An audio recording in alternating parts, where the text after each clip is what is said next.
Plus de 50%. Plus de 50%, c'est le taux d'erreur et de problèmes sur un site qui sont d'origine humaine. Et au fil des années, ça se dégrade pour deux raisons principales. 1. Les équipes ont changé au cours des années et le savoir-faire et les expertises se sont petit à petit perdus par un manque de capitalisation. 2. Les solutions proposées jusqu'alors sont toujours les mêmes, elles sont difficiles à mettre en œuvre et visiblement elles ne sont pas efficaces.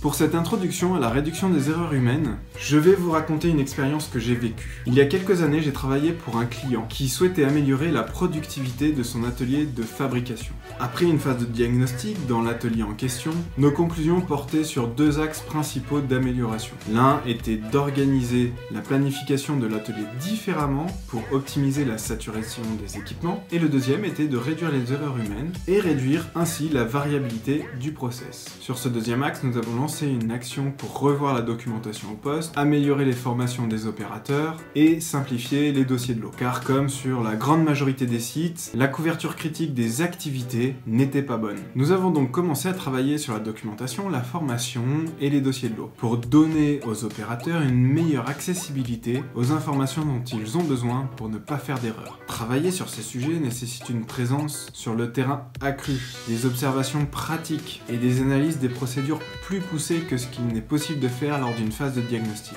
afin de construire de la documentation et des formations ergonomiques au poste, et en ligne avec les exigences qualité du site. Et au travers de ces observations, j'ai découvert une organisation du travail et des méthodes que nous n'avions pas pu observer lors du diagnostic. Des opérateurs qui s'occupaient de plusieurs fabrications en même temps, qui du coup augmentaient de manière importante les risques d'erreur et diminuaient la maîtrise des activités. Nous avons donc décidé avec mon client de travailler sur l'organisation au poste et sur les méthodes des opérateurs en parallèle du travail sur la documentation, la formation et les dossiers de lot. Et là, les résultats sont arrivés beaucoup plus vite. Non seulement nous avons pu observer une réduction des erreurs, mais aussi un gain de productivité. La conclusion de cette expérience a été pour moi une révélation et a orienté l'ensemble de mes approches depuis lors. Voici donc les apprentissages que j'en ai tirés. Oui, il est important de travailler sur la documentation, la formation et les dossiers de lot, car c'est ce qui va garantir la pérennité du savoir. Mais ça prend énormément de temps et les résultats sont longs à obtenir.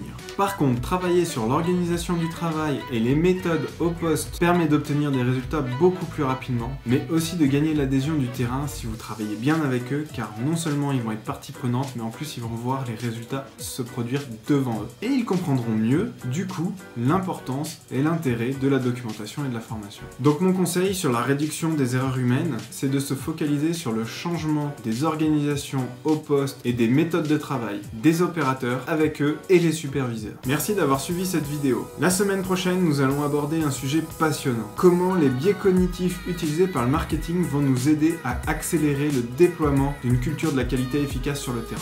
Et dans la prochaine vidéo sur la réduction des erreurs humaines, je vous présenterai une méthode de contrôle en cours de production basée sur l'approche visuelle auditive kinesthésique. Méthode qui vous permettra de vous assurer que tous les contrôles sont faits et correctement faits. Mais d'ici là, n'oubliez pas, la créativité implique de briser les conventions afin de regarder les choses sous un nouveau jour.